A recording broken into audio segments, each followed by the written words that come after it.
Hello friends, কেমন আছো তোমরা সবাই? আমার আরেকটি নতুন ভিডিওতে তোমাদেরকে জানাই স্বাগত।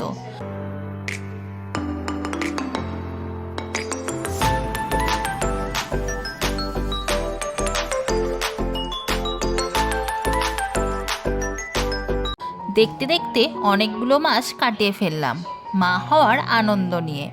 আজকে 7 মাসের সাধের অনুষ্ঠান। তবে শ্বশুরবাড়ির নিয়ম অনুযায়ী এই একবারই স্বাদ খাওয়ানো হবে। 9 মাসের বাপের বাড়ির থেকেও কোনো স্বাদ দেওয়া হবে না।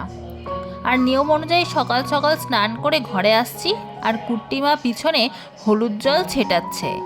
সারাদিনের ব্যস্ততার মধ্যে কতটা ভিডিও করতে পারবো জানি না, তবে চেষ্টা করব। এরপর রেডি হয়ে বসে পড়েছি, আর ব্রাহ্মণ চলে এসেছে। কিছু নিয়ম আছে তা পালন করার জন্য। যেমন নিয়মের মধ্যে হলো আমার শাড়ির আঁচলে 5টা ফল বেঁধে দেওয়া হবে, যেটা সারাদিন আমাকে সাথে নিয়ে রাখতে হবে। পরের দিন সকালবেলা স্নান করে একটা জল ভরা বালতিতে ফলগুলো ফেলতে হবে। যে ফলটা ভেসে উঠবে সেটা এনে কুট্টি মায়ের হাতে দিতে হবে। 5টা ফলের মধ্যে ছিল সুপারি, হর্তকি, আপেল, শসা আর আঙুর। আর পঞ্চামৃতও খাওয়ানো হবে, যেটা কলা পাতায় করে খেতে হবে। সকালবেলা কিছু না খেয়ে আগে এটা খেতে হয়। তবে সারাদিন ভাত খাওয়া যাবে না। ফল, শরবত আর যেটা খেয়ে সারাদিন থাকতে হবে সেটা হলো চড়ু। দুধ আর চাল ভালো করে ফুটিয়ে ঘন করে নিয়ে মিষ্টি ছাড়া বানাতে হবে।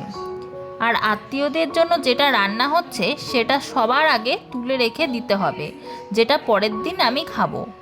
এরপর আরও কিছু নিয়ম আছে। 2 দিকে 2টো গামলার নিচে কিছু লুকিয়ে রাখা আছে। আমাকে যে কোনো একটি গামলা তুলতে হবে। আমি যে গামলাটা তুলেছি তার নিচে প্রদীপ রয়েছে। তোমরাই কমেন্টে জানাও দেখি আমার কি বেবি হবে। এই নিয়মটা যখন হয়েছে ভিডিও বানানো হয়নি, তবে ফটো দিয়ে রাখলাম। তারপর সারাদিন যে চড়ুটা খাবো সেটার মধ্যেও কিছু লুকানো আছে, যেটা একেবারে তুলতে হবে। 2 বার হলে হবে না। আমি লম্বা মতো একটা কিছু তুলেছিলাম, পরে কুট্টি মায়ের কাছ থেকে জানতে পারি ওটা ময়দা দিয়ে বানানো ছিল। লম্বা ও গোল 2 ধরনেরই ছিল। এরপর প্রথমে যে কোনো একটি বাচ্চাকে খাওয়াতে হবে। আমি ছোট পিসি শাশুড়ির নাতিকে খাইয়েছিলাম, তারপর নিজে খেলাম। বাইরে লোকজন খাওয়া দাওয়া করছে। সব মিলিয়ে দিনটা বেশ ভালোই কাটলো। তো আজকের ভিডিওটি এখানেই শেষ করলাম। ভিডিওটি ভালো লাগলে লাইক ও কমেন্ট করো, চ্যানেলটিকে সাবস্ক্রাইব করো। আবার দেখা হবে নতুন কোনো ভিডিওর সঙ্গে। ততদিন তোমরা সুস্থ থেকো, ভালো থেকো আর আমার পাশে থেকো। টাটা।